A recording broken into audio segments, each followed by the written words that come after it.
Air tip effect. Live from Lincoln and broadcasting across the state of Nebraska, it's the Average Joe Sports Show. This is the place for Husker sports with the biggest names, the best interviews, and all the inside scoops. I got a front row seat with a big tub of buttered popcorn and a greasy half-live chicken leg. Now, here are your hosts, Chris Schmidt and Elijah Herbel. Welcome to it. The Saturday edition is here, weekend edition of the Average Joe Sports Show. Chris Schmidt, Elijah Herbel, proud of Fairbury, locked in Bill Doleman. Mark Kraynak on assignment out in California. Yay, he's checking in, assuming two things happen. A, his current computer reboots, or B, the computer he threw out the window is replaced by a working computer. And he has the login.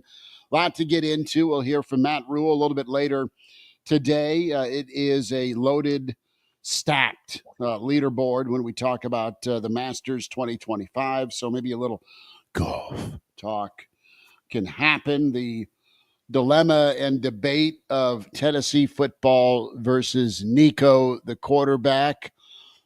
Pay me my money right bleeping now is going on in Rocky Top, and some names to ponder this week with Nebraska football, be it at tight end or the running back room. Always great to have you in. Like and subscribe to the Average Joe Sports Show. We appreciate you greatly for finding us 7 days a week for you. 7 days a week on YouTube, 5 days on radio. Flagship home, of course, KFOR Radio in Lincoln. And find and follow on Twitter, AJ Sports Radio. And give Elijah a follow on Twitter at Herbalessence, at Bill Doleman is where you can find Bill at Schmidt_radio. For me, nice hat, Bill. Yeah. We're gonna be the dorks that coordinate tomorrow for the Sunday Live. Oh, was I not supposed to wear the uniform today? No, you're good. You're Okay. good. I'm actually glad we have one person representing today, actually, because it's going to be a big moving day at the Masters. I mean, how can you not love it? The fact that the guys that we've previewed from Wednesday into Thursday, Bryson, Rory, Scotty, and then Justin Rose we didn't kind of see, but he's been playing great golf. That's your four through the weekend. I think everyone's going to be locked in on. I'm super excited for what Masters weekend can be, and I'm hoping those four all remain in contention into Sunday, because if those are like your group, if you get Rory paired up with Scotty and Bryson paired up with Justin Rose on a Sunday at the Masters, ooh, I'd love that. Unfortunately, the weather in Lincoln is going to be miserable today and tomorrow, so you have to stay in and watch golf, because I heard it's going to be like low 80s with minimal wind. You don't want to be outside in that. Low 80s, minimal wind. On days like that, yeah, on days like that, when you can just stay in and watch golf and watch the Masters, I mean, it's really the prescription for a good weekend. Or you move your TV outside. Just saying. Do you guys have a feel for who you're pulling for through the weekend? I know, Schmitty, you picked Rory pre-tournament. Are you sticking with that? I mean, the way Scheffler continues to make putts, hit shots.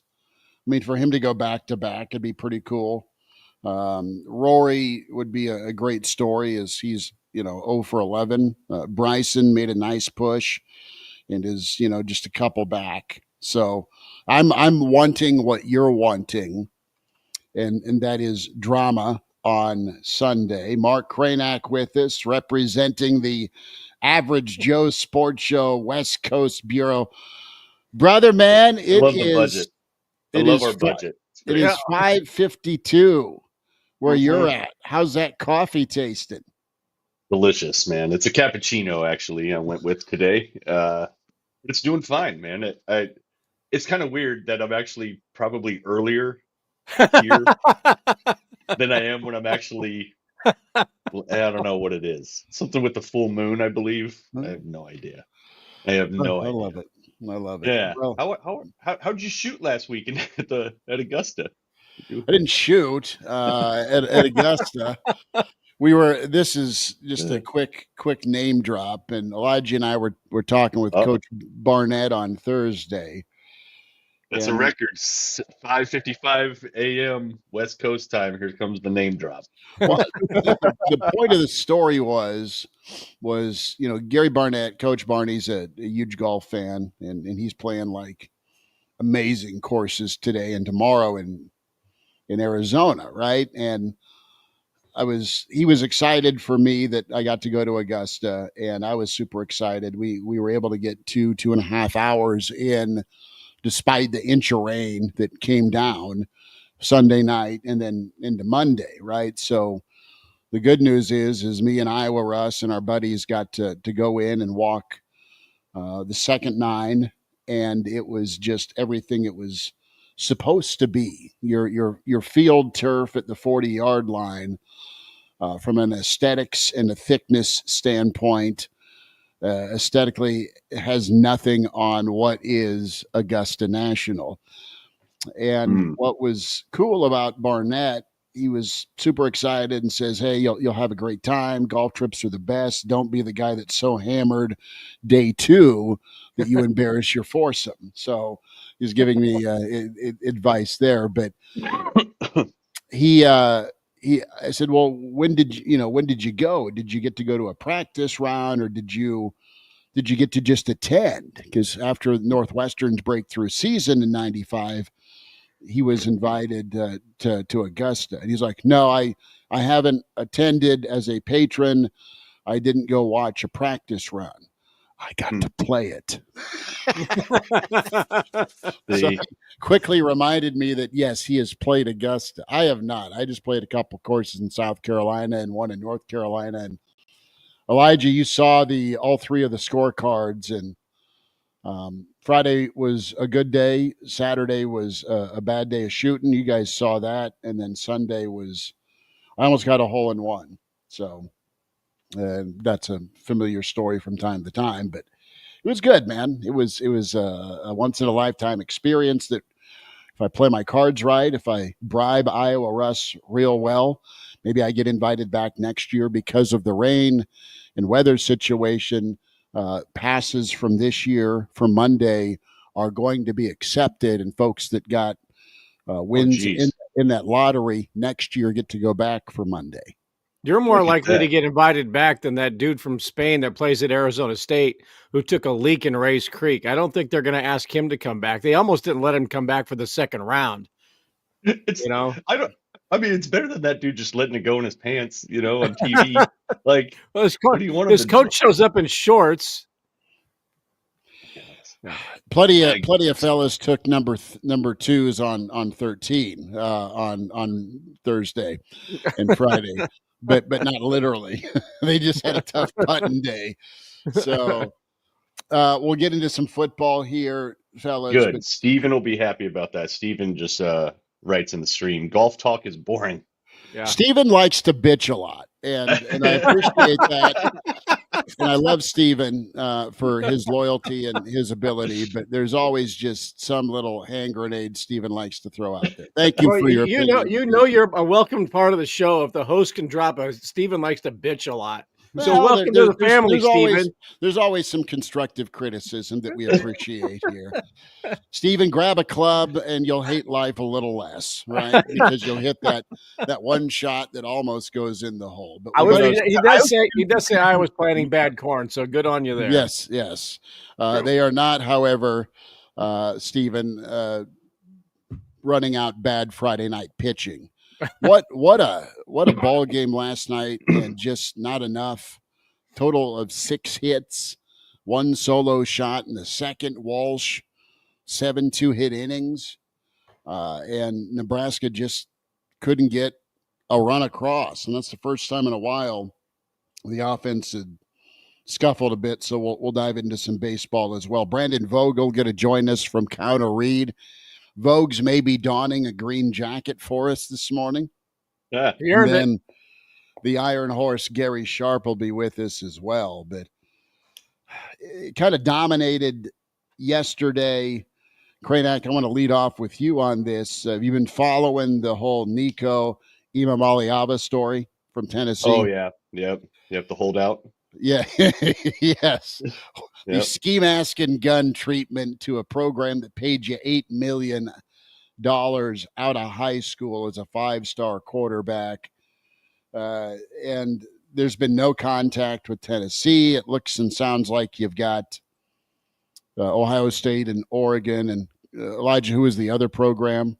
Colorado, the Buffs, in hot pursuit of this quarterback. So this is Wow. you could see it happening with this spring portal window. One last push, here's the piggy bank to a player while you still can before alleged parameters get put into place. And a lot of schools are feeling it right now, saying, okay, who's next? Is it one of our guys that is next? And it could happen to any school.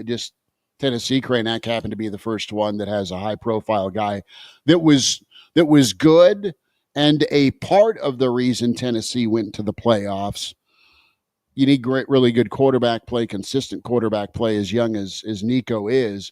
But there's a lot of things that went right for Tennessee last year with their standing in the SEC and just what they were able to do. I mean, defense, skill position guys, quarterback that they got ready to play to go along with his natural ability. It's one of those things. You wonder when this is going to finally settle, right? And not just his situation, but the situation that even allows for this to happen, right? Could you imagine that? Could you into this year? We're coming into spring, and all of a sudden we hear Dylan Raiola is holding out in the spring. Like, this place would come unglued, right? I'm trying to. The only people that win are Nico and his camp, dollar wise, right? That's it. Because you could even reach a certain point where how welcome would he be back at Tennessee, right? Because people are going to start to get antsy about it. And then now your dollar figure is public, which if nothing else, the NIL world has been kind of secretive. Like, you hear rumors, you're like, oh, it's about 1.5 or 2 is kind of the number I've heard, but you never see the contract like released, like in the NFL, right? NFL, you know what everybody's getting paid. You can look it up. It's public record. This is all kind of behind closed doors. And so now everybody in Tennessee would know is, say you do pony up, say you do give him the $4 million that he wants. Now everybody knows he's making $4 million. Everybody knows he's probably at the top end of the college football world. That puts an insane amount of pressure back on him, right? That puts a lot of expectations on him from the fan base. It's a really messy. You can't even say a messy system because there is no system, and that's the problem. There is no. I'm trying to think of a parallel to this anywhere in the sports world, and I can't. There's nothing like it. There is nothing like what is happening in college football right now, and to imagine what that does to a coaching staff, to an athletic administration, to boosters, the ripple effects are absolutely insane. At the same time, free market. Do you blame Nico? I don't know if I blame him. I don't know if I blame him, right? Not It's just like, I don't blame him at all. I said this yesterday. he's playing within the non-rules. It's right? easy to go high and mighty and be like, oh man, if there was $4 million on the table, on the table, you would be listening. If you have a chance to make more money than you'll make the rest of your life, and let's be clear, NFL stands for not for long. And that's how it is with a lot of rookie quarterbacks as well. Like, if you have a chance to make the most money you'll ever make the rest of your life, to take care of your 401k, to take care of your retirement, you're going to do it. It's as simple as that. Like, I know it's easy to go high and mighty, be like, oh, my kid wouldn't do that. I wouldn't do that. Yes, you would. That's more money than you'll ever see in your life. You would hold out to try to get to maximize your value before your potential final year of college football. Brandon Vogel with us here at counterread.com. And in the green jacket. Green jacket. I love it. Vogues and Bill giving the old nod with the Masters lid. We're diving into Nico before we get into some spring folks for Nebraska, and we'll hear from Rule coming up. But Elijah, you're right about you're going to listen. There's nothing wrong with listening. And if Uncle Phil wants to call you from Oregon, and you might be an incredible fit there with the Oregon offense, you're going to listen. Ohio State just prints first round quarterbacks, man, or at least I don't know that Will's a first round guy, but they just won a national championship for God's sake. And then Colorado, I mean, what you can think of a lot of things about Prime, but Prime's going to coach you hard. He isn't going to kiss your butt. From a humbling standpoint, that might be the best spot for Nico to go. But Vogues, you're in it down there in Rocky Top land, brother. I mean, what have you kind of gleaned here from the last 24 to 48 hours with this situation that's lit a fuse in college football? Yeah, I mean, it seems somewhat inevitable now that the first one of these was going to come, but I haven't seen Nico walking around Chattanooga. As far as I know, he is still in Knoxville. But like maybe he gets the deal that he is seeking. It's hard for me to see, and it's not like I was out and about a whole lot yesterday, but you can just sense, just like reading some stuff, people are pretty uneasy about it. Like, I don't know how you go back at this point. Like, maybe he gets it and like he's your starting quarterback as completely expected, but from a fan's point of view, like this isn't gonna it's not gonna sit well. The bridge is burnt. I mean, it's gone. Yeah. It's tough, and I caught a little bit of what you guys were talking about of like it's hard to blame Nico or any player in this position. I think because yes, the way things are set up right now, it completely encourages this. And this wasn't the ski lift that took him all the way up the mountain. For him to sit out the practice before Tennessee's spring game today, like that is like maximum impact, right? And if you're negotiating, that's kind of the savvy play to make. But I wrote about it a little bit earlier this week from a Nebraska perspective of that House settlement not being approved. Like it's not a huge deal. It's going to go through eventually. But I wonder if that wasn't kind of the final push. Like, okay, let's go, because now all of a sudden we've got an extended window where people are just going to be willing to throw this kind of money around in the way that we've known it. So it's just one of those kind of, I think, additional knock-on effects of the old NIL way, I think, is eventually going to end. But right now, it's been given kind of a 2-3 week grace period where if you're thinking about, hey, maybe I can get more, now would be the time to do it. And I think we'll see that when the portal opens next week, too, in terms of guys going in there. All the incentive is to see what's out there. If you're Nebraska, there's that side of it, but then there's also the side of it of Ohio State, Oregon, Colorado participating, like perpetuating it, right?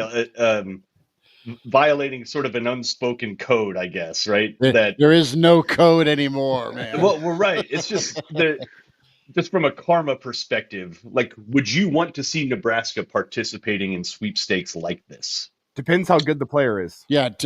Well, talk to me after how things went against Michigan at the end of September, and talk to me after Penn State in November. What okay. If you don't get it done, why didn't you get it done? What was the missing puzzle piece? Could you went and got it done in April of this year? Again, Mark, it's easy to go high and mighty and be like, Nebraska would never do something like this. It all comes down to wins and losses. Husker fans would be calling for things like this if it's, a 2-loss September. Well, would we be okay with that, though? Do you think collectively everyone would be okay with that? The boosters, the athletic administration, like, let's do a hypothetical. Say Ashton Genty had eligibility left from Boise State, right? Someone like that, someone who's a surefire, just legit, 2,000-yard run, somebody like that. Would we feel okay with Nebraska in a similar situation? It's the day before the Boise State spring game, and Nebraska's in the sweepstakes to pay this dude $3 million. Would we be okay with that? I'm trying to imagine that scenario, and Let's Yeah. pick a different position Kinda would because be. I kinda it's would been be. a good week for the running backs. Well, I'm just saying, right? Like, I kind of would be okay with it.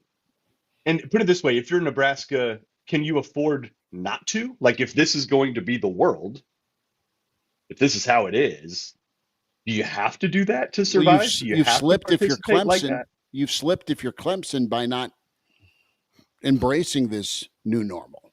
I mean, Dabo's been very standoffish about portal and transfers. I mean, and they were on the mountaintop for a long time. And not only has he lost staff coordinators, but he is, doesn't have a Trevor Lawrence there at quarterback, or they don't have a T. Higgins. They don't have. They have talent, yes, but they're now having to win the conference versus it's not even a worry in the ACC for them. So you got to either adapt or die. It's been muttered a lot, but he's the least adaptable. And I'm not criticizing him for it, but you've seen the effect of not playing the game.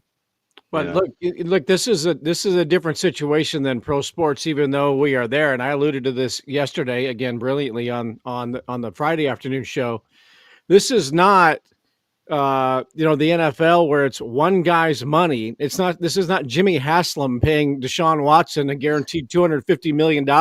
And people go, well, Jimmy, it's your money. Whatever, bro. You want to pay him that? That's fine.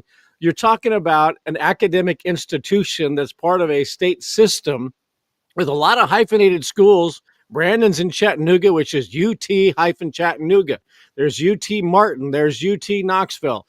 And so if you've got one college football player coming out and holding out UT Knoxville saying, I want more money, there's a lot of other cooks in that kitchen that are going, whoa.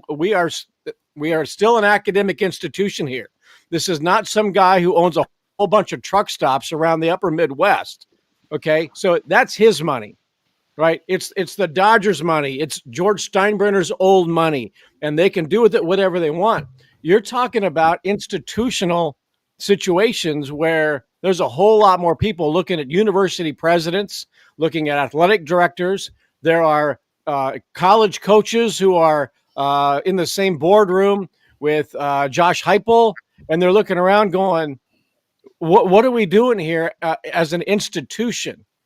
And yes, we're used to holdouts because we've grown up with that in pro sports. There's a holdout. Also, what if this becomes an en masse thing at UT? Well, if you're going to pay him that much, I'm as equally as valuable on the defensive side. It's not a roster of 53. It's a roster twice that size. So what if somebody's, okay, I'm not going to ask for Nico money. I just want more than the $4,000 in jerky that you're paying me to be a third team defensive back. And if you got that kind of money to kick around, then I either want $400,000 or I'm out. And this becomes just this perpetual thing of people wanting more. Go ahead, get it if you can find it. But how many people have gone into the transfer portal in search of a better deal, never got the better deal, and aren't playing football anymore? This is a lot different. This is a lot different than a holdout who's pissed off at an owner, and then you've got to worry about collusion because nobody else is going to sign this player, amongst the owners in the NFL or the NBA. If all of the academic institutions, public in the country, wanted to say, we're with you, Tennessee, we're an academic institution, we are holier than thou, but we're not going to play either. Oregon, on principle. Okay, I get it. This is a rhetorical hypothetical. Oregon says we're going to stand institutionally with Tennessee, and we're not going to participate in that. Colorado and says no, we're not going to take the Saudi money, and we're not going to play. Somebody has to take a stand and say we're not going to do it, and that you can't claim collusion because it's not individuals and there's no collective bargaining or anything like that. Bill Doleman here on the Average Joe Sports Show. Mark Kraynak, Elijah Herbel, Chris Schmidt, Brandon Vogel with us on the weekend edition. counterread.com. So a nice little light conversation to get rolling on the weekend edition when it comes to the portal payment and stress for your college football team. Vogues, it seemed pretty light on the stress, my friend, this week. Really good painting of where the offense has gone. Just kind of reading some tea leaves, and want to start off with the running back. That was kind of the buzz from what we took away from hearing from Dana and EJ Barthel. And as you look at a guy like Quentin Ives, what do you believe his ceiling is, man? I mean, the guy's had the opportunity to put the work in. He's gotten some reps. He's gotten better. He's taken to the coaching, it sounds like, and it sounds like he is your number 2 guy. Yeah, it's hard to know. I mean, he's been an interesting guy, and that Rule has continually referred to him, but we never really saw him on the field. It referred to him as kind of a guy who's coming, who, like, as Nebraska suffered injuries, they're like, yeah, we're comfortable putting him in. He just never did. And then we heard Holgerson say that his impression when he showed up was like he wasn't quite ready, and they used those December bowl practices to get him to a point. He's a guy who absolutely, I think, has to take a step to be that number 2 behind Emmett Johnson, because when you look at it, that's kind of what Nebraska's got, and they got a bunch of youth behind that. So what's his ceiling? I mean, maybe not the 12 touchdowns that Dante Dowdell had in 2024, but I think you hope he can fill kind of that role for you. They talked this week. He is kind of their short yardage guy. And I think, we don't really know because we haven't seen a bunch, but like how much he gets on the field might determine how good he is out of the backfield as a pass catcher, because I think that's going to be a big piece of Emmett Johnson's game this season ahead. So it's been an interesting spring in that I feel like Nebraska at this point last year, like it was pretty easy for me to come up with a list of like, oh, here's some spring standouts. I feel like they've been very cagey with that this year, because I think they know that everyone, myself included, might have some clue about what the offense and to only a slightly lesser degree defense are going to look like, but we don't really know because they've got 2 new coordinators. Question for you. Are you, again, with the tea leaves here, and Elijah and I were kind of bouncing this off, good thing or oh no thing that Nebraska's doing so much inside zone work? You need to get better at it. That's part of being a physical downhill rushing offense, an option of the playbook. Is that a great thing where, well, yeah, Dana's talking about, running physical in between the tackles. Great. You've got some backs that you're getting ready for that. Or, oh no, yeah, Ty and Nash really aren't coming back. I mean, you're gonna practice against one another, offense, defense, to get better at stopping the run, to get better at running the football when they know you're going to run it. Those are all important things. But my mind just kind of wondered, okay, how's the old run defense looked this spring so far? Yeah, that was one of my big questions coming in, just with what Nebraska had to replace, and really shored things up. I think a linebacker, kind of across the board, which helps with that. But to the inside zone piece of it, that also might just be a spring thing in my mind, because you have so many veterans out on the offensive line, and look, I mean, every team runs inside zone to some degree, of course.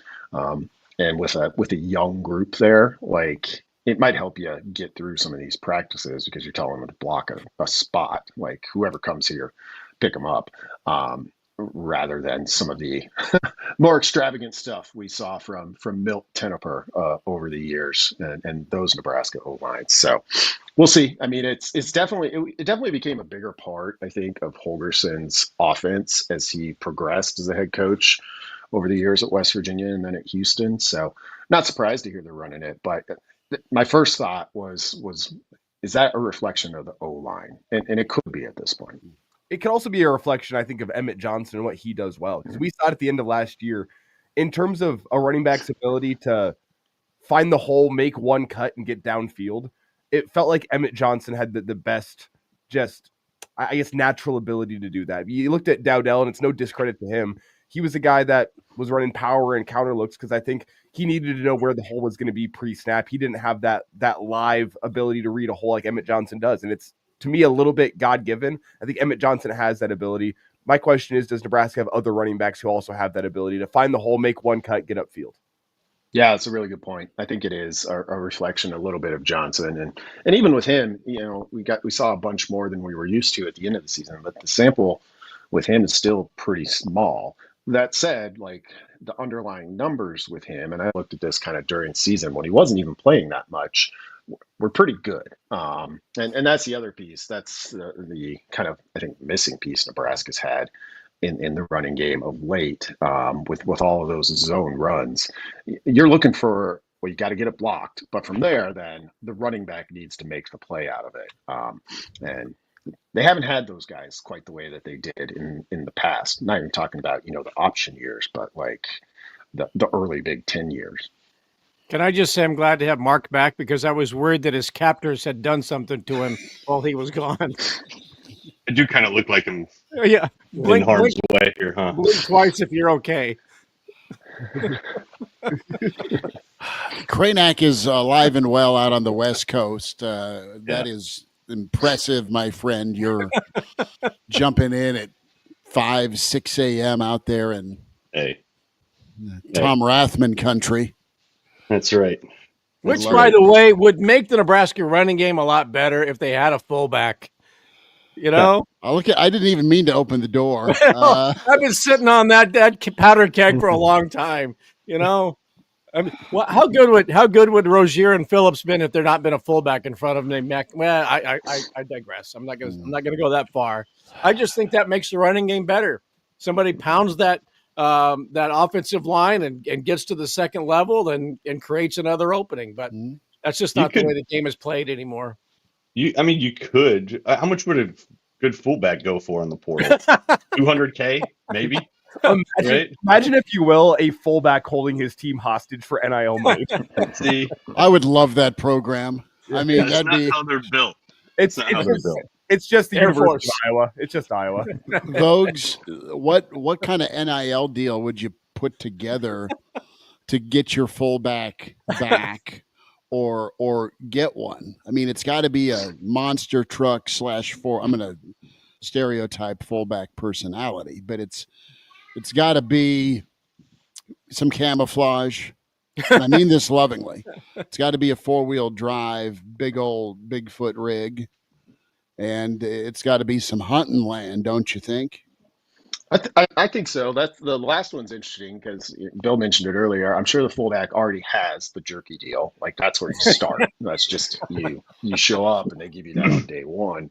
But like a section of land somewhere. And I mean, in that, fullbacks, for all of their battering ram bruising archetype, they're usually pretty smart too. Yeah. So, cash is nice, but get some land, and that's gonna serve you well for a long time. You know what? When you're done killing people, you can go retreat to your land and go kill pheasants. I mean, it's a win. We're going to give our shout outs here on the Average Joe Sports Show. Meant to do this earlier. Mark in from Washington.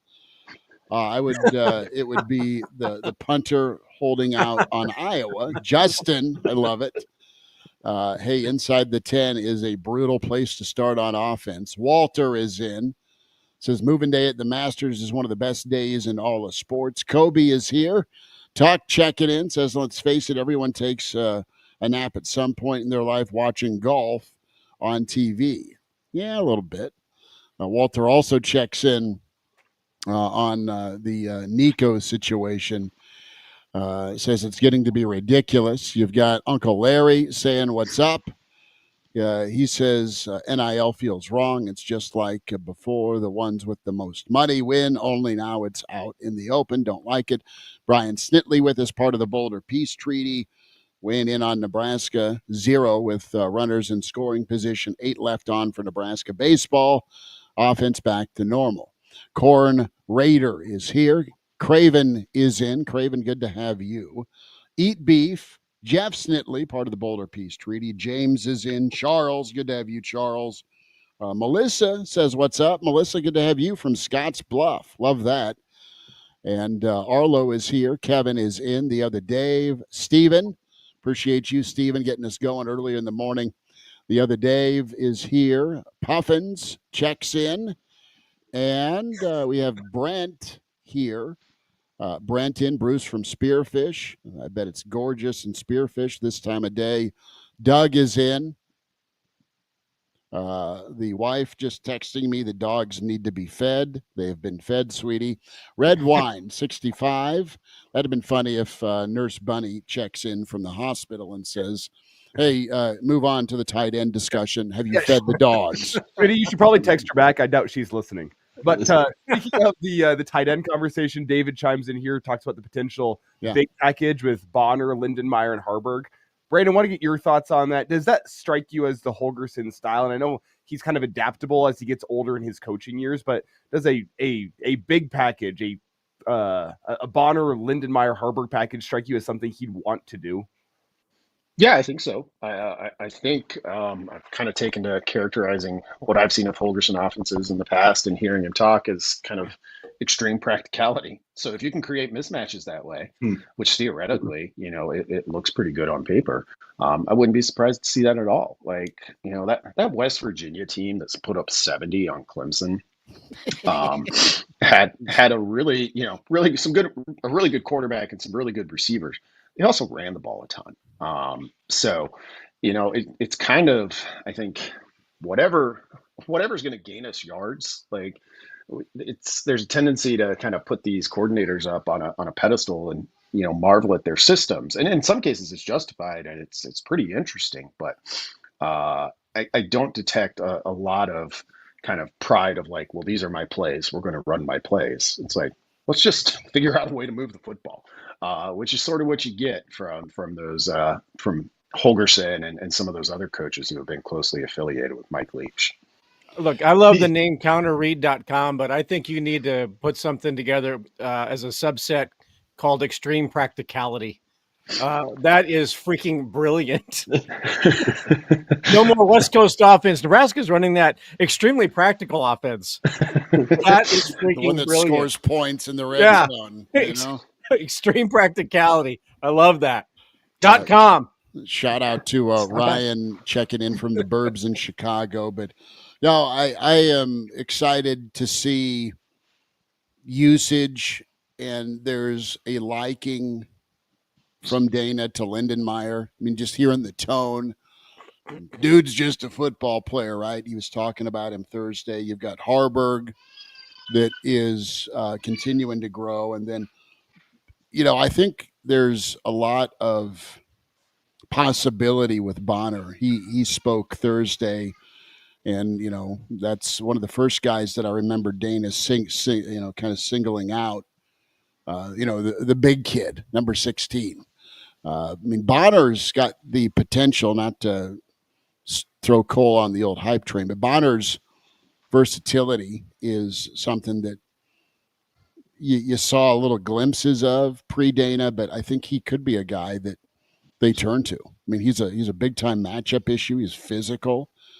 I don't want to say he's Quincy Enunwa because, Quincy was a little bit thicker, but a guy that can do a lot for you and is maybe not the fastest after the catch, but fast enough and elusive enough and can run you over. So Nebraska's got some options, and I'm interested, Vogues, to do you think they'll typically use that tight end from what you've kind of studied or seen from Dana's offenses? Do you just send him up the seam for piggyback rides? You go across the middle, or do we look at I don't know, just kind of placing them in some flex spots as well? See, I kind of liked what Satterfield did last year, which was the 3-yard out route with no perimeter blocking. I think that could be a good to a guy that doesn't have a lot of wiggle. Okay.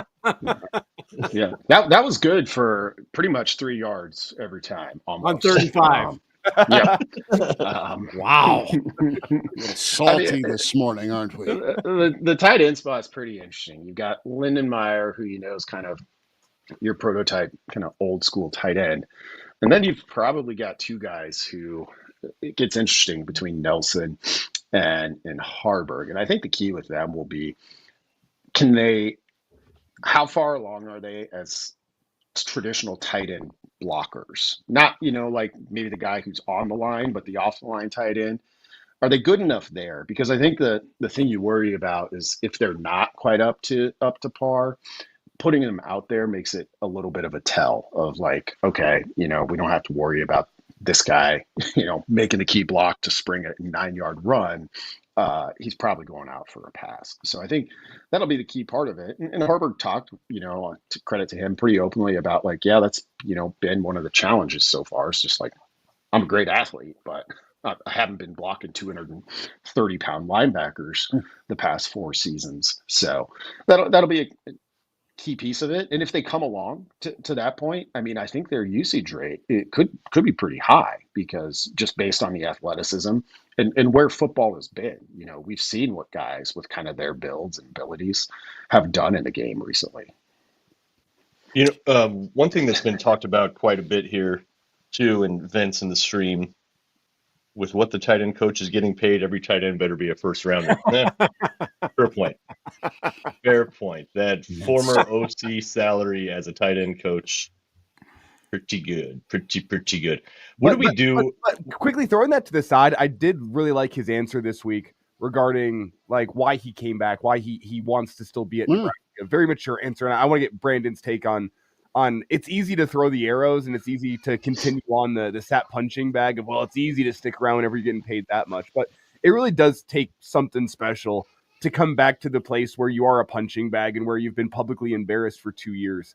It takes something to come back and say, you know what, I'm still a part of this project, no matter what the paycheck is. Yeah, to me, it really lends some credence to what he said about, like, I kind of wanted to finish what we started. He'd been here through the first 2 years of the build, and getting your OC salary certainly helps. But if we kind of tried to put ourselves in the position of Nico earlier, like Satterfield, and they're like, you're being demoted, we don't want you to leave. Would you take a voluntary pay cut in that scenario? You try not to. So it's good for, the jokes. It'll take us back to Bruce Reed territory, where every time his unit makes a mistake, we'll note how much money he makes, and then it'll probably be different after this upcoming season. Let's go back to the running game and the offensive line. And Rule had pointed out he sees the offensive line as kind of a high point of the spring and thinks it's been a strength of the team.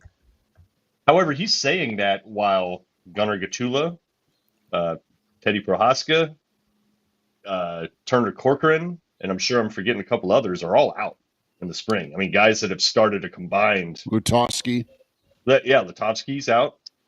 I mean, that's how many starts combined that are not playing or not participating this spring.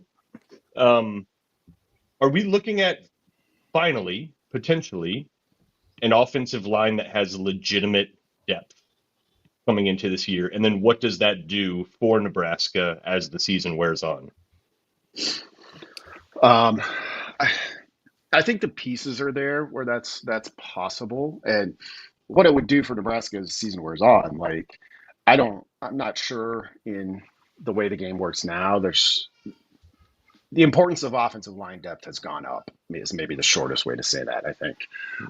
Just with the number of games teams are going to play if they're a playoff team, and everybody wants to get there. So, that comment this week kind of tripped the meter for me. I was like, well, with all those guys out, like, it seems like an improbable event that a bunch of these young guys kind of all just at the same time. It's like, oh yeah, they were ready to go. Maybe that's what's happening. If it is, that's a great development for Nebraska. But we'll see. I'll believe it when I see it, I guess. Little skepticism on that comment from him. Yeah, extreme practicality. Remember, that's what we're practicing here. Brandon Vogel with us from Cowderreed, cowderreed.com. It seems fitting, Schmidt, that on a weekend where Nico is holding Tennessee hostage. We have sat here and held Brandon hostage for a full 30 minutes. Well, and I was just going to tell Vogues I need to know how to subscribe and be a part of Counterread, counterread.com. Vogues is going to hang that. ExtremePracticality.com. Yep, we're gonna snap that up. Going to take the green jacket off and hang it back up. But it was awesome that you donned the green jacket for us this Saturday. Yeah, I don't have the Master's hat. I don't have the Titleist hat like Schmidt, so it's the best I This can is do. juniors. I take there you all go. of juniors gear. There you go. Yeah, Counterread. Head to counterread.com. You can check out what we're all about. Get signed up. There's the free tier, which gets you 2 newsletters a week, and then there's our subscriber tier, which gets you 2 more. But if you get signed up, you can check out everything for 7 days. No commitment necessary. See what we're about. Continue to dig into spring football a little bit more as we go through the week ahead, and maybe we'll talk about Nico and college football and NIL landscape at large, depending on how that thing shakes out. Well, we'll see where Nico ends up. I don't know that he's going to be singing good old Rocky Top. Vogues, we appreciate you, brother. Thanks for your time this morning. Thanks, guys. Have a good one. Appreciate you. The Iron Horse, Gary Sharp. Sharpie, how are you, dude? What do you do? Good, thank you. Yes. Hey. Who's the guy next to me on the right of me? He's sporting Major League Baseball. This is a Masters. It's moving day. Somebody in the comments earlier was like, "Is that Mark or Fred Durst?" Wow. Hey now. It's like, come on, man. Hey, Mark, you're rolling through a Saturday morning, right? We know what Kraynak's NIL is. Hey, how's the nookie? Yeah. Thank you, Sharpie. Yeah. Hey, Gary, be careful here. He might start breaking stuff. That's true. Oh my God. Like a chump. Should he feel bad though? Uh-huh. Yeah. Maybe he gave her a break. But you know what? At the end of the day, Mark does it all for the nookie. Yeah, you can stick it up here. He said, she said, bull, isn't it? Hey, why did it take so long? Why did it wait so long? Man. Did you guys all go to the Limp Bizkit concert? Was that Thursday night? No, we did not. They're still playing? They're back on tour. And Creed's coming later this summer. How about that? Hey, man. Hey, What's old is new? Yes, exactly. All right, so let's roll in here. Pack a chainsaw. Hey, take a look around, my man. You can eat you alive sometimes, man, when you don't keep your head on a swivel, and the next thing you know, the backup running back goes above you, and you're screwed. Yeah. We have just weaved in a lot that didn't appear on my bingo card. Well, let's get to it. Show me what you got. Come on now. Or I'm going to come through the screen. I'm going to put you in a full Nelson, and then you'll be crushed. And then you'll go in the back room and you grab the shotgun. You are just that one went over my head there. Chainsaw shotgun. Yeah. Either way, this was in the production meeting when you stepped out. I'm very. See, I thought you were up on Fred Durst, but I guess you're a counterfeit. $3 bill, y'all. Somebody's working the Google machine. Don't go wandering. I used to be a Fred Durst fan. Wow. I think there was eras that a lot of us were. Yeah, I'm down with that new metal. The new metal is kind of cool. Yeah, it's a nice little genre that came through. Then he fell off the wagon. Yeah, a little bit. So Sharpie, stock. If you had to buy stock in Mills or Mosey, which one of the two? Can I say both? Sure, but I'm saying, where would you put more of your investment? God, you know what? I don't think there's a difference right now. Okay, I think they're very similar in their skill set. I think it's rewarding that you have two guys who were built up during the recruiting process that were going to be like big wins for Nebraska, have stepped on campus, and even though they have some limitations as guys that just got here, they've lived up to their billing. Now, I think as they grow, they've had a really good spring. That wasn't just hot air being blown the other day. Yeah. They've had nice springs as freshmen because they flash. Like, if you've gone to see the two open practices, like you notice them and they're going to have to continue to grow. I think they were well coached in high school, and they're 7-on-7 of being good wide receivers. Now they just have the physical element of it. It's, what this will be a big summer for them to get bigger, stronger, faster. The one thing about Nebraska's offense with their array of wide receivers, and I don't think it's any hidden thing that Nebraska looked at last season and said, you know what, if we were better being wide receivers, we could have won a game or two, or it could have unlocked some things in our offense that didn't. How do we fix that?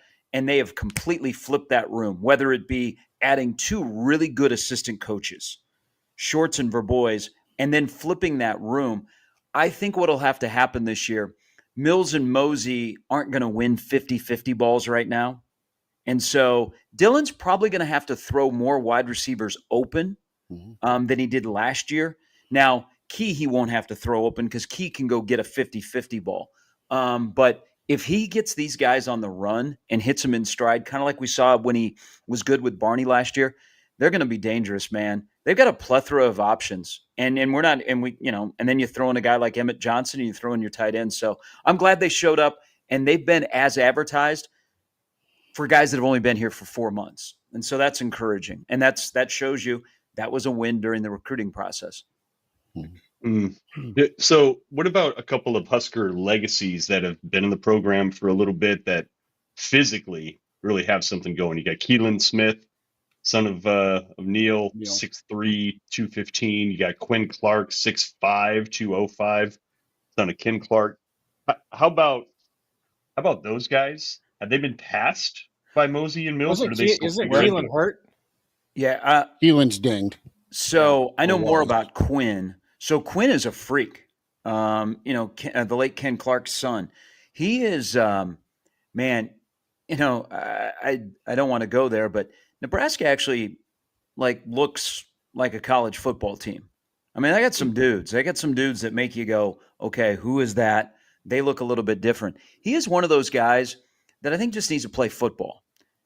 He is he's being well coached in that room, and I mean he's 6'5", and he looks every bit of it.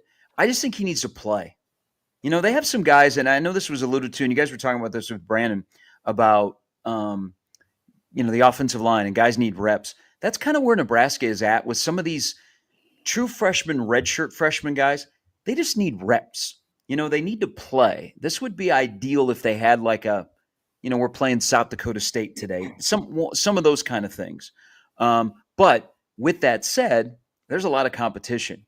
But he's somebody that is on their radar. And I can't wait to see him get a chance because I think he's somebody that if he sticks with it, we're going to be talking a lot about him in the next couple of years. And if we go back to the week before USC, I mean, he was one of the guys that Dana Holgorsen, I know he didn't mention by name, but one of the guys that Dana Holgorsen walked in and was really impressed by. Yeah, and played, right? We haven't seen much of him at all. Right? No, so. and I think because there was a sense of urgency of we got to win some football games when we get here in November, and so instead of trying to figure out somebody and putting them on the field, let's go with guys we know and let's take their skill set and adjust it so that we can win football games. I think it shows another thing. Nebraska's done a really good job the last couple of years of recruiting. Like they getting guys here and they're starting to pop. Instead of okay, it's taken a while and we forget about them and they go away. Like the process I think is working where guys either they come in like a Mills or Mosey and you're like, they were going to be good from the start. That was a huge win for Nebraska getting Mills. And then other guys that are like, they just need maybe a year or two of college football experience and then they're going to pop. So I think it's a really, really good sign. But what they've done is they've created competition, man. I mean, the portal opens up on Wednesday. There might be a name or two that we go, okay, that kind of makes sense. It wouldn't have made sense if they would have stayed, but it makes sense that they're in the portal because there's too many guys in front of them and they want to play now. But that wide receiver room, the wide receivers and defensive backs, what is that? Iron sharpens iron. Mm-hmm. Let's see if that holds true because they're going at each other every single day. And, we might have both sides that really help each other out. Well, one of the keys to getting on the field is going to be that next step. Yeah. Well, are you fast? Yeah. Do you have good hands? Yes. Can you win the 50-50? But are you willing to block? And this is not necessarily going back to the day where you had Brendan Holbein, David Sizes, and Reggie Ball and John Vedral, and they just were pests. Don't forget Abdul. Abdul Muhammad, and they were just pests who continually blocked defensive backs and then caught passes in the third and the fourth quarter because DBs were so worn out. But we saw last year that there was not a willingness, a want to really be physical on the outside. And then Holgerson comes in his first couple of press conferences and starts talking about if you're not going to block, you're not going to see the field. You're not going to play. And so you would think that that's been one of the key points of emphasis to see who's going to get the playing time, who's going to get reps. Are you willing to go block? Are you willing to go hit somebody in addition to catching passes? Because if you don't hit somebody, you're not going to catch anything. Or are you coached to do it too? Are you coached to do it? Or are you held accountable to do it? And it sounds like that wasn't happening until Dana said that. He called it embarrassing. Right. And Yeah, that was exactly. You start talking about your frame. You're this big and you're not willing to do this. Well, if you're not willing to, then I'm not willing to play you. Right. Yeah. And okay. So yes, I think that's where they corrected a mistake from last year because they didn't have options. When guys who weren't really good blockers on the perimeter when they got here, and they didn't make them into good blockers, and I don't think they required them to be blockers until it was, oh man, we can't get to the edge because our wide receivers can't block. They didn't have options, like to say, okay, you're not playing. We're paying you a lot of money out of the portal. You're our frontline guys. We just have to roll with it. They course corrected in the offseason, and they're not going to get caught with their pants down again at a position which has got to be good. I mean, if you have full faith, which they do, and Dylan's had a nice spring, you're gonna give him options to throw the football to and that offense to work. And I keep going back to this, guys. I thought it was very ironic. One of the first public comments that Hunter made was, he goes, "I like to block." Yeah, he's got the build. Don't overlook that one. Listen, he's built like a running back too. He's not quite Bonner. He's not quite Bonner build, but he's trending that way. That's a sizable. He does remind you of a Vedral type build, right? Yeah. Of somebody like that. Like he could get after somebody on the perimeter. Speaking of receiver, we talk a lot about Dane Key, and he seems like he'll probably be the number one, right? But I'm trying to think of a comp for him that Nebraska has had. And I would go a little bit more. He's hard because I don't think you do have a direct comp, because if you haven't watched his highlights much, you might think he's some sort of game breaker, yak breakaway. That's not what you see. What you see from him is he looks like a guy who isn't crazy athletic, but has worked his way into it and is super competitive. When we were talking about 50-50 balls, that's the dude that you want, because he is absolutely going to battle for it. He'll make those contested catches, but I don't think he's a breakaway dude, right? He's got, and it's not the best comparison, but it's the best one I can find off the top of my head. A little bit of Westerkamp. That's the one that came to my mind too, right? Of just super dependable, will catch just about anything, really competitive. It's almost like he's the type of receiver that maybe limited athletically, but worked his way into being a top line guy, versus a super talented guy, right? That can just kind of get by with his skill. I think a guy like that could resonate with Nebraska fans quite a bit. And that's also a good thing if you have that one at the top of your room. That could create a nice little culture in that room too, of, hey, if our top dude is working this hard, and he's blocking like he is, and he's making the 50-50 balls. That's a really good pickup for Nebraska, I think, from not necessarily an athletic standpoint, but just kind of how he plays and how he approaches the game. I was curious about your read on him and what we should expect from him. Could I throw out, what about Key is 6'3", and I think this guy was 6'1". What about a Torre? Nice call. I smooth, that too, very smooth. But Torre had, you get him on a deep post and it's house call. Like that guy, how many big plays did he have? I don't see that from Key. But I think Yeah. size wise similar. I think work and approach wise similar though. I see that. I I just think could their games are different. I could see Key. I think Key will benefit from better quarterback play. He Yeah. still had great numbers with an uneven quarterback play at Kentucky. Mhm. The one thing I do like about this wide receiver room, and we've kind of touched on all the main guys. We sometimes forget about Barney. They all have Demetrius Bell. They Yeah. all have different skill sets. Like what they'll be able to do, whether they're in a 10 to 15 yard range, where they try and blow the doors off. I think Key will benefit from better quarterback play, of a quarterback that put it on his hands, hit him in stride. But those, Dylan still has a tendency to throw 50-50 balls. Well, you need a guy that's 6'3", can go up and get it. The one thing I worry about some of the smaller wide receivers is this is a league where the cornerbacks beat the crap out of each other. They beat up wide receivers. And so you have to win. It's almost like you have to win off the line of scrimmage. Look at last year. Nebraska against some of the better defensive teams, I thought they got swallowed up at the line of scrimmage. And so everything was off on the timing. Key is one Which of those was crazy because you had big receivers too. Yeah, right? but I don't think they were Nair's huge. Mark, I don't Nair's think prototype. they were well coached. I know. They just, instead of you're bigger, go win the battle. It's like, okay, this is what your first move needs to be. Yeah. And I thought they lost a lot of those, and so timing was off. And when it was off, you could see it. I think Key will be one of those guys that helps the other wide receivers that are on the field because he's going to draw attention.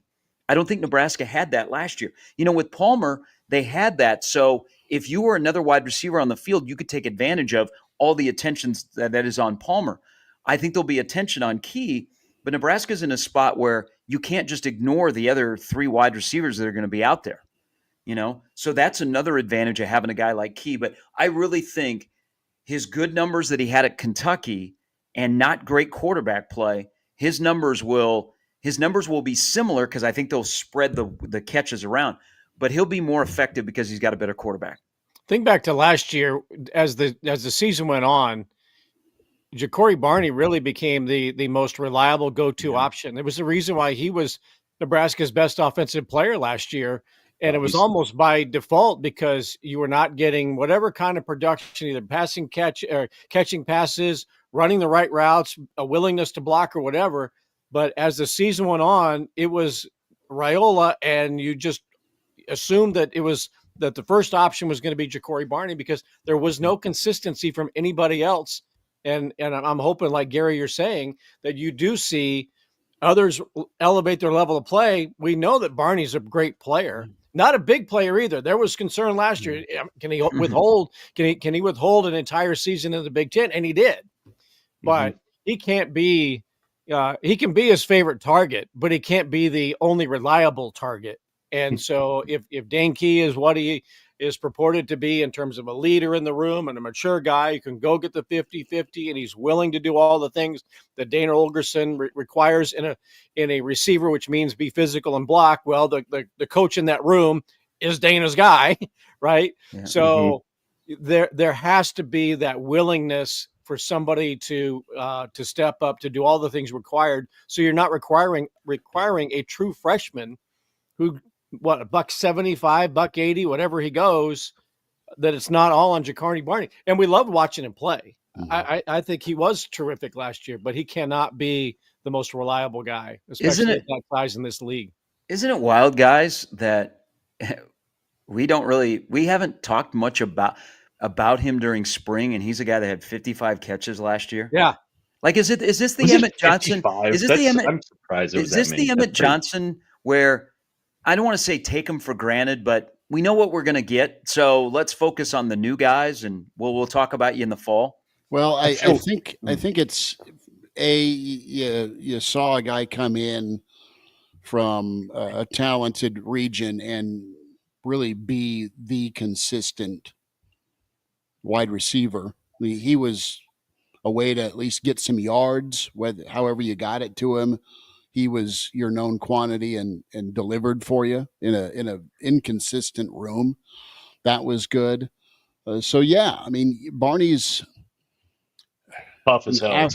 An afterthought, but it's in a good way because the guy can just come in and just pick up where he left off or continue his path, so to speak. What I'm excited about, and I want to throw this at you, Sharpie, with your Chiefs. I mean, there's a lot of parallels with Kansas City and Mahomes and Raiola, and what I think you can see moving forward.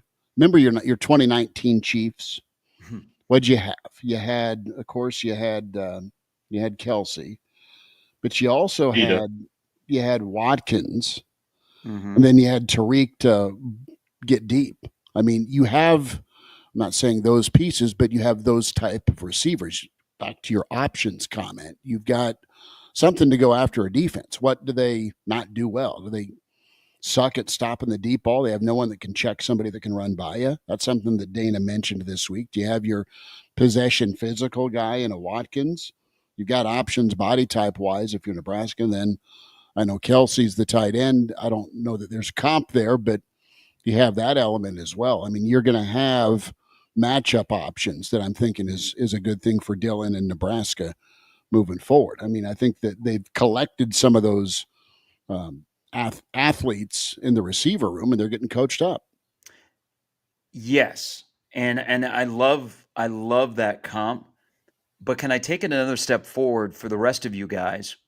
Is we're focusing on the wide receivers, but how much of it will be a benefit that Nebraska's offense is going quicker because the quarterback is processing quicker because of his knowledge of the offense, and so the ball is going to be out.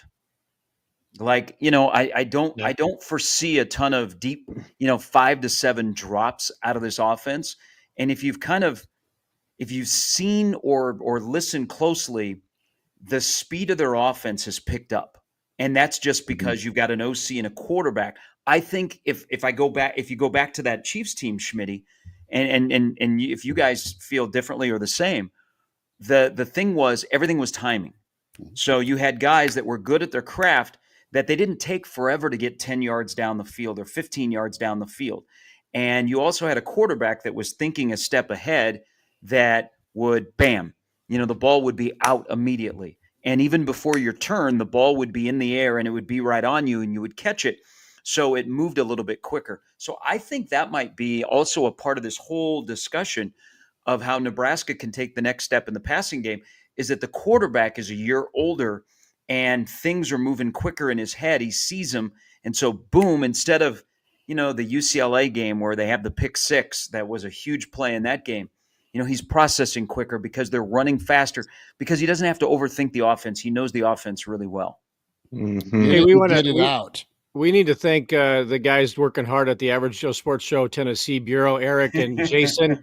We referred around the office, Woodward and Bernstein, but they've been working hard on this story for us, reporting that Tennessee is moving on. What Jason says that he plans to enter the portal. I think that they showed him where the portal was, and I think Tennessee said you can leave now. But just real quick about the point you were making, Gary. Remember, Dana Holgorsen got here and said, "This is a different language in the playbook than what I'm used to."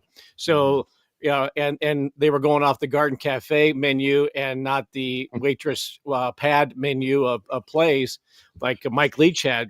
So, there's going to be more efficiency in play calling because either they've kept the same language as the tight ends coach, or it has been translated into Holgorsenese.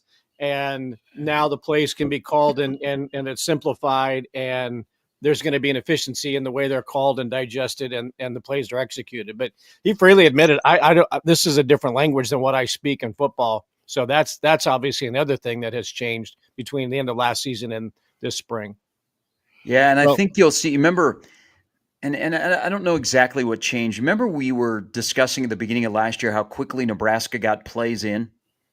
Like Raiola would be, when they shut it off at 15 seconds, he already had the play in, and then he could do all the pre-snap stuff. It might even be quicker this year, they still might snap the ball with, 7-8 seconds to go, but you look at like Holgorsen's play sheet is Mike Leach size. where there's a ton of options off of it, but there's just some main ones where the whole thing probably will operate a lot better. And then I think it's a trickle down. I think the offensive line, that's another part where the offense moving in tempo, where they'll run the ball and throw the ball, it could help everybody. I think there's a lot of pressure on that offense to be successful, move forward and not be, score points. You take out the Wisconsin game last year, Nebraska didn't score points in the month of November and even in the bowl game. And you could tell me the weather and, being a new guy with the OC, but they still got to score points. That's the goal here between now and the Thursday at Arrowhead in late August is how do you be better in the red zone, which it leads to points.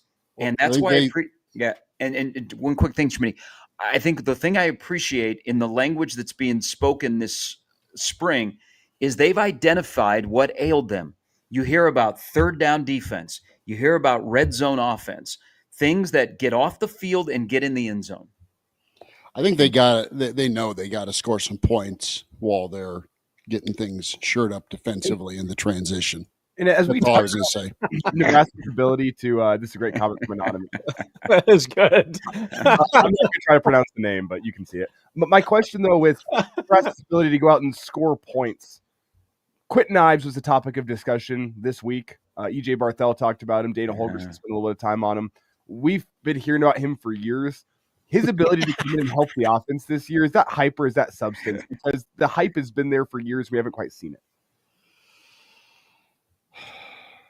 it. Silence.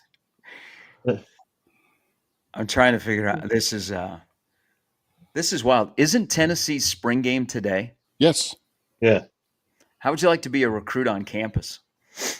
And Herbel is showing you around and doing damage control. We got an opening at quarterback. Wait a minute. You mean I'm not going to get $4 million here? Yeah.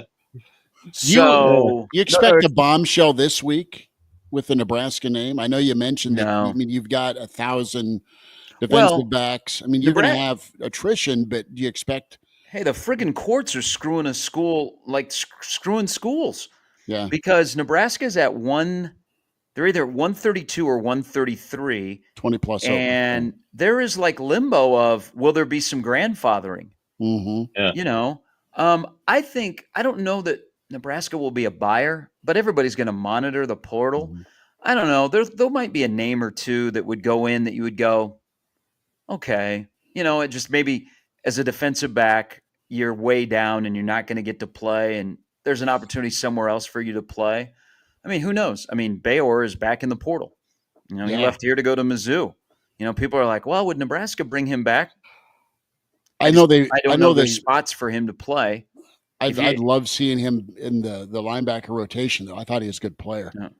Yeah, I mean, I don't know. I don't think there were bridges that were burned when he left. Yeah, but they've kind of, unless you're like, well, some of our young guys, I don't think they're going to play. Maybe we kick the tires again. And Rule has, he's done that in the past. If somebody has walked away and wanted to come back, so I think their relationship was okay. Mm-hmm. But interesting that he would leave that quickly from Mizzou. Did he vet them well enough? Did they vet him? What happened there? No, it's strange. See, talking about recruiting, and maybe the receiver room is emblematic of what Rule and team have accomplished, which is, I'm trying to think of the position now where you are going to have to depend on a walk-on, which I think has been a hallmark for Nebraska football for a while. It seems like linebacker, you would have to depend on a walk-on. Receiver, walk-ons would start and get a lot. And it's not to denigrate them, but it just shows, because, good on them for getting themselves to that position into playing time, but not necessarily difference makers in all cases. I'm trying to think now. I can't think of a position where Nebraska is going to have to do that because they don't have enough scholarship talent developed. Like go across the board. Is there a position? I don't think there is anymore. No. I think you're going to have all scholarship guys in the secondary, all scholarship guys at linebacker, all scholarship guys on the D line, O line, running back. It'll be special teams. Where you're going to have that position or that player who's probably from within the state's borders, who has always wanted to play at Deerle, Nebraska U, and is willing to take whatever little money that they can, and it's going to be in the thousands now.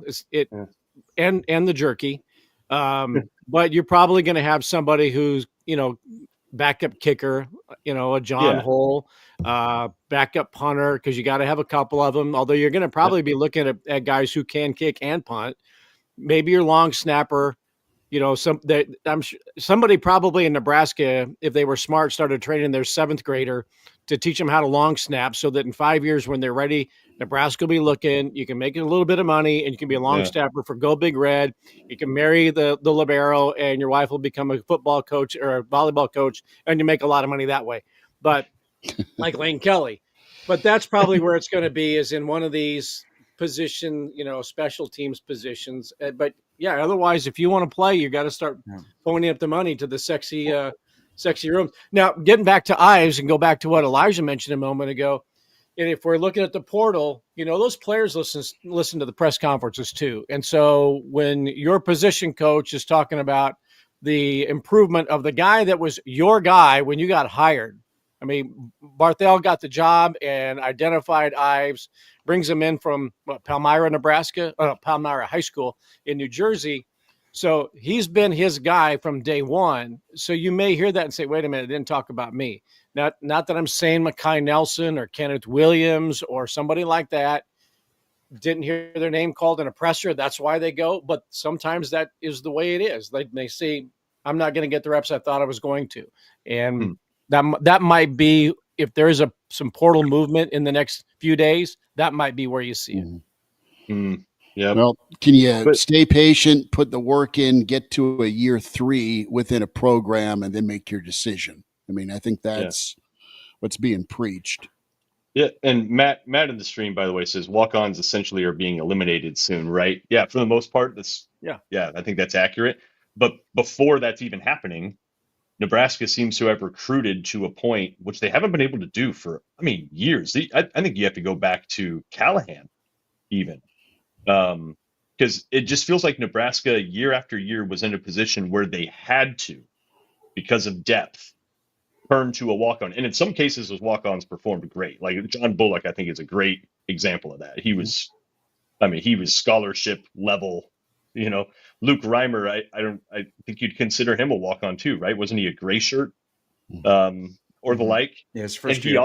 He also performed really well too, right? So it's not like you didn't get performance in all cases, but you didn't see as many programs across the country that had to do that, right? Because they were just they had recruited to a point to where they had scholarship level talent across the board, but Nebraska just hadn't been able to recruit and retain to that level. Like Bullock at receiver, for instance.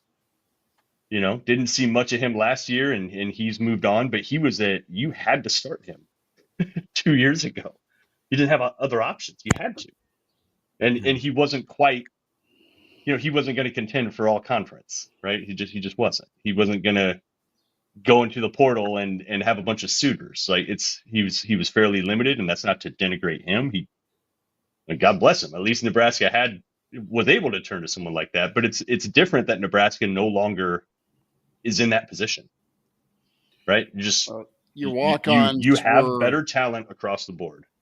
Well, your walk-ons, were the kids, and I remember talking to guys like Janovich or Searles, and Searles was a scholarship guy, but the 2012 walk-on class. Think of the guys that contributed there. You got the Roaches, the Janoviches, the Brandon Rileys, Sam Foltzes. That was an incredible walk-on haul. Yeah. And they beat out a lot of scholarship guys, a lot of misses in the recruiting world. And your remedy now is, all right, if we screw up on a recruit, high school or portal, well, you get to go fix it the next portal cycle. But you got to be able to nail your evaluation and then get a buy-in to develop, like you've heard of this week with Ives putting his time in and not moseying on down the road because he hadn't getting 38 carries day one. He's built like Eddie George. Heisman. Love. I like that. I mean, your evaluation is, the whole process of evaluating and going after the right player, and then keeping them in your program. I mean, it's you can't have as many misses as you've had in the past. And this is not a Nebraska thing, but across the board, is you have to have more hits, and you also have to have more messaging where if a guy doesn't play right away, hey, just stick with it, embrace the process instead of, pulling the ripcord and you're out and there you go. We've lost a guy that we've invested in. We put a whole year in of development, and he leaves. And what does that leave with us? Well, and it really, the impatience part, the human nature part of being impatient, man, is so counterproductive with let's just talk Nico for 2 seconds. He started for a year, is going to a new system somewhere else, and how much learning curve time is that going to take for him to get up to speed on said new offense? Are you behind the 8 ball? Are you even par? Or are you in an accelerated program with his new landing spot? And what's that trickle down to the offense you're walking into? With the skill guys, you got to learn the new players. Who am I throwing to? What's my O-line look like? I mean, it halts your progress when you leave, clearly, because you're going into a new situation. And what's that transition like? Is it a disaster, or do you hit the ground running? And that's the gamble when you take somebody and when you leave a program after putting some work in. Well, I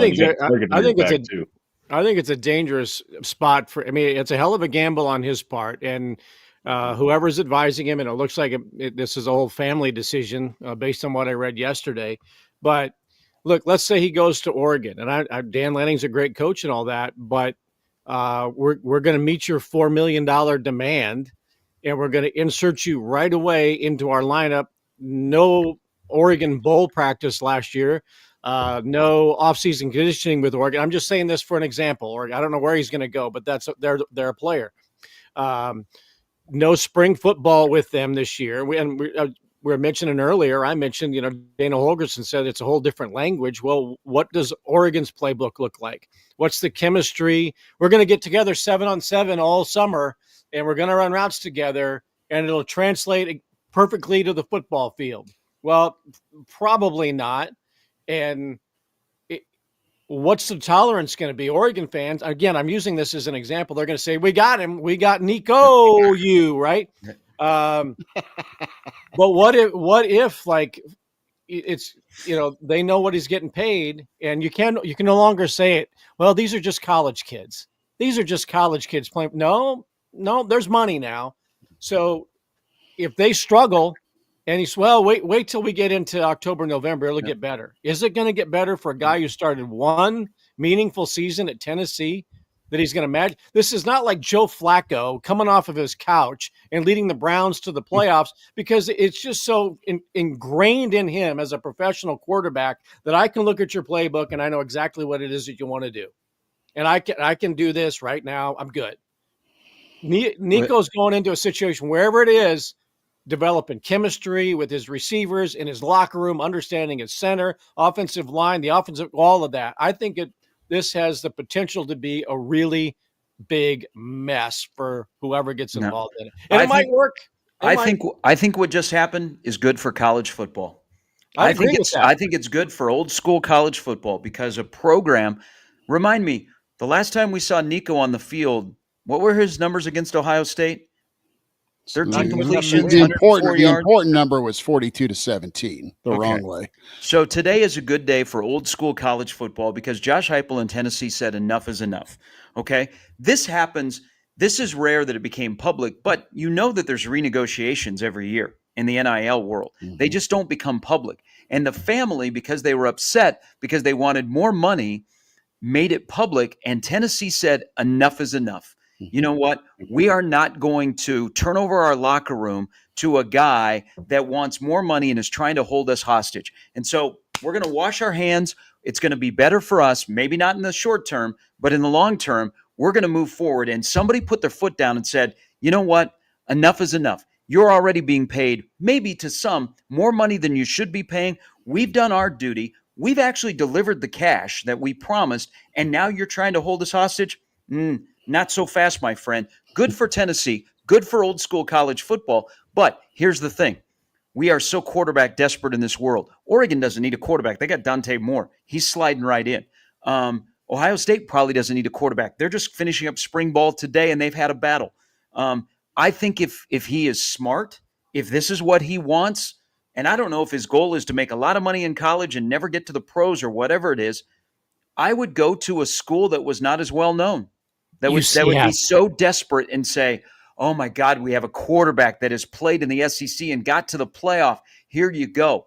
But I think other places, man, it's awful late in the process, and they've gone through their spring, and unless they're terrible at their quarterback recruiting and development, and they open the door for him, I don't know that there's going to be like, oh my gosh, he went from Tennessee to Alabama. But good on Josh Heupel. Good on Tennessee for saying enough is enough. And they stood up for this. And I hope other schools do it. I'm not smart enough to say other schools will have the balls to do what Tennessee did, but I think this was a good day for Tennessee. Well, and you see, just real quick, sorry, just one last thing, one more thing. If you're if you're the backup quarterback or the new quarterback at Tennessee too, you wonder about their locker room. You wonder about their receivers and all that, right? Was there loyalty to Nico, right? Now that he's gone, again, imagine this is Raiola leaving, right? Are the receivers all of a sudden like, well, I'm not hanging out here. Like this other guy can't give me the ball, Like depends on how your passing drills went with the backup. Right. It's a tough situation, but yeah, there could be some huge ripple effects on their roster. And then just think of the target that guy's now going to have on his back, right? He is now the poster child, like walking into any locker room where everybody knows how much he's getting paid, roughly, right? And just the guy that will obviously bounce at the drop of a hat. He hasn't demonstrated any kind of loyalty. It's going to be an interesting. Colorado's a good fit. Dion and Prime have made no bones about kind of the transactional nature of what's up in the college football game, and that's just they say it out in the open. They're just like, whatever. We need better players. We need to pay better players. Who knows? It might be perfect for a situation like that where everybody knows what time it is. How about this one? So there's always a trickle down effect. And Tennessee probably feels very good about their roster. Let's say they don't feel real good about their backup. What would be the reaction if a big name popped into the portal on Wednesday? Because you'd immediately go, Tennessee? And then it would go back to the new NIL world of tampering and behind the scenes and all of that kind of stuff. Well, and if you're Tennessee, are you not giving Raiola a call? This week, I mean, it's the reality we have to talk about. If it's Nebraska, Tennessee's probably pretty quarterback needy now, or at least a little bit quarterback needy. They might give Raiola a call and say, "Hey, our guy Nico was on $2.7 million a year. How would you feel about $2.7 million?" Listen, Nebraska's lucky right now that we're a little bit insulated from this crazy world just because of the legacy component, right? Like it's a unique situation that Raiola grew up. But it's a unique situation that he grew up a huge Husker fan, that his dad's name is literally on the building. Like Nebraska's been able to benefit from that. We're a little bit insulated from that craziness, right? And it is like, how likely do you think it is that Raiola would leave for Tennessee tomorrow? Right? It just seems super. I think the bigger point is you've got leaders in place at Nebraska and in the NIL world that even if a phone call to be lobbed, Nebraska's been proactive with making the kid feel good. Well, right. And it's not an issue. You pay the talent before they have to ask for the raise type of deal. But I think what Elijah brought up is, I mean, you can't be oblivious to, if you in Nebraska or elsewhere that has a really good quarterback, that when a situation like this happens, or this situation or anything else, that your quarterback, the people around him, away from him, and the kid may never know about it, are kicking the tires to see if there's an opening. Right. I mean, if Texas A&M says, you know what, we need a quarterback, our AD knows his dad. Let's see who his people are. Let's see if there would be any interest. I mean, we can't be oblivious to that, but you hope that you have a program that you have somebody in that role as your quarterback is comfortable enough that it's not even a consideration. But you have to. The crazy thing, and this is why you hear coaches are like, Jesus, I don't know. The NFL sounds more appealing to me. Is you have to always be recruiting your own roster. There's some guys you want to push to move on, because it's better for them. But the fact that some of your better guys that you have to continue to just go, hey, how you doing? Everything good? You feeling good? You like it here? Out. Yeah. I mean, but I think in this case, Dylan is in the best place for him with the best OC for him. Yes, that's the part of the recipe here, and you know what? We'll see where it goes. Sharpie, before we get out. Well, sorry. Are we going one to more thing? I was going to ask about baseball. Okay, because I was going to ask about basketball. Can we ask about basketball quickly here? Sure. DeMarcus Lawrence making a return.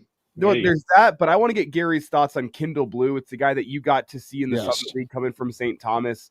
Big guard, 6'6". As I watch his film, kind of feels a little bit like a slightly shorter Delano Banton and how he plays the game. Maybe a little bit better of a jump shot on him. You're a guy who got to see him up close and personal. What do you think of him? It was a good pickup. Like Summit League guys that make the jump up usually perform pretty well. I mean, the Summit League is a good league. I think the Summit League gets more attention postseason than it does during the season.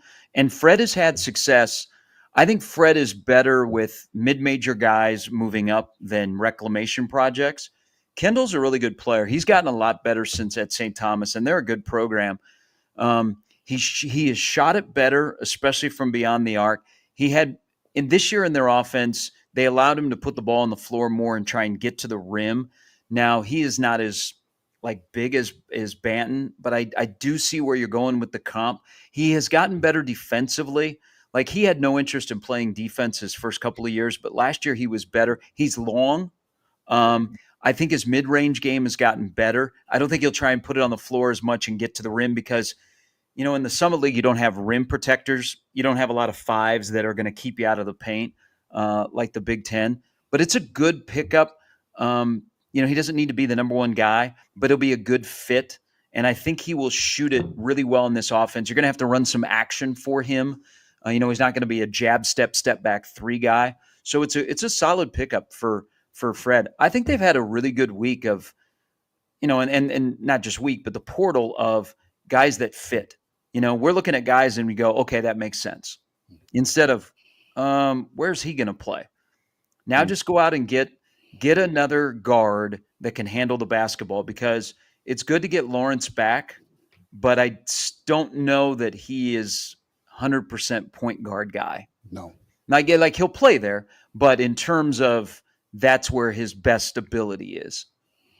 Yeah. He's an extra ball handler, not the ball handler, right? I thought you had that in Worcester this year. I thought in the portal, it seemed like you had landed that guy. It just kind of never worked out because of injuries and other things. I think he was hurt from most of December on. Yeah.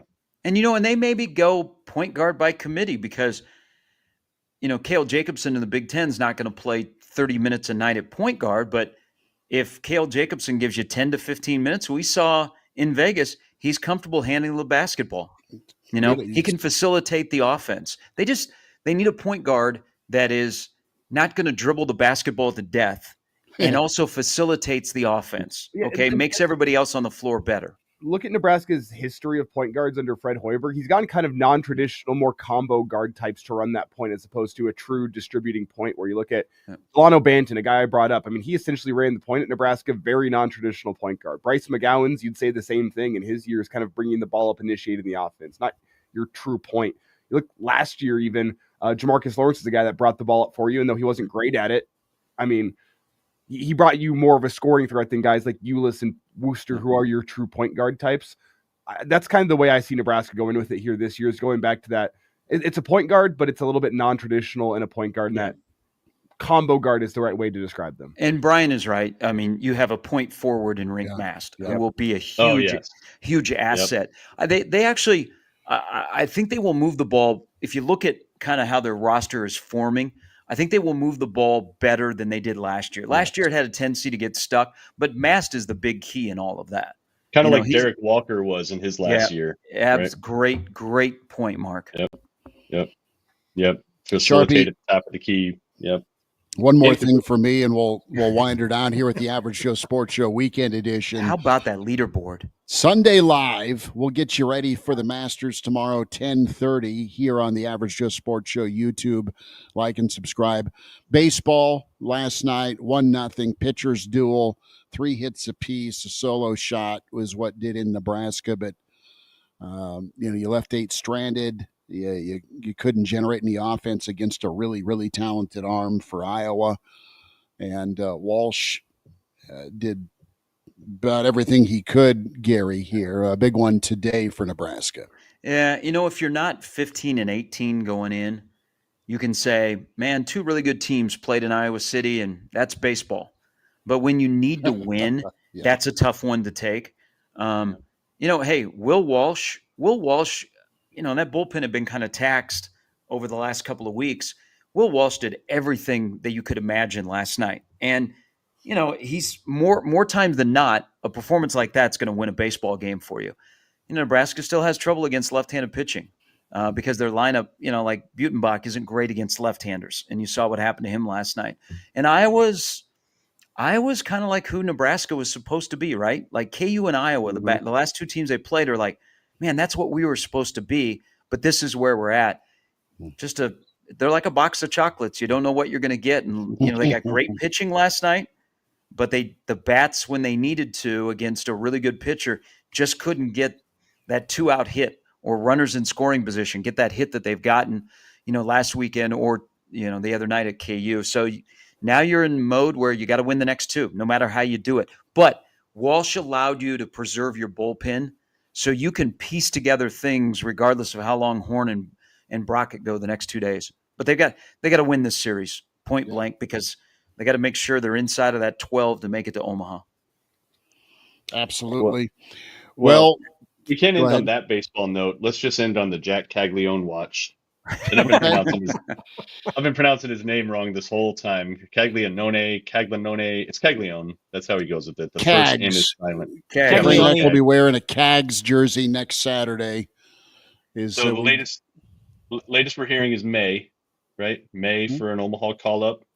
Yes, when the Jetstream changes at Werner Park, he'll be called up. He'll be there for 2 weeks before he's off to the majors. Yeah. So yesterday he hit a 120-mile-an-hour single. Like, who does that?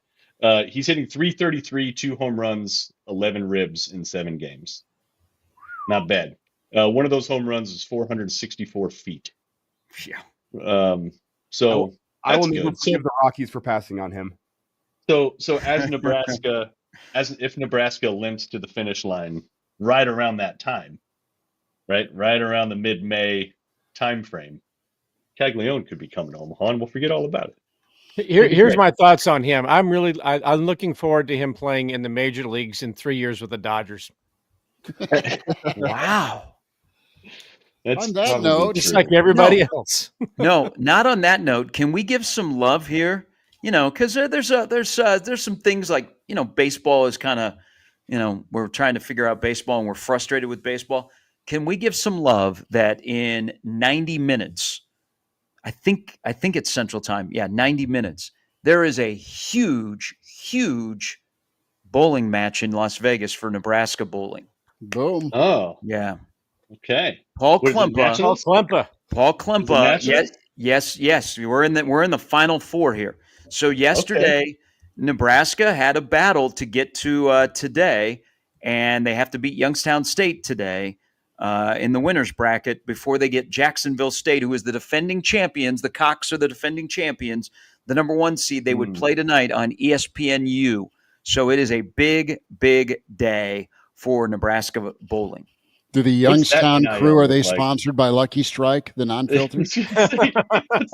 What's that NIL? Like free nacho from the Hey, concession stand?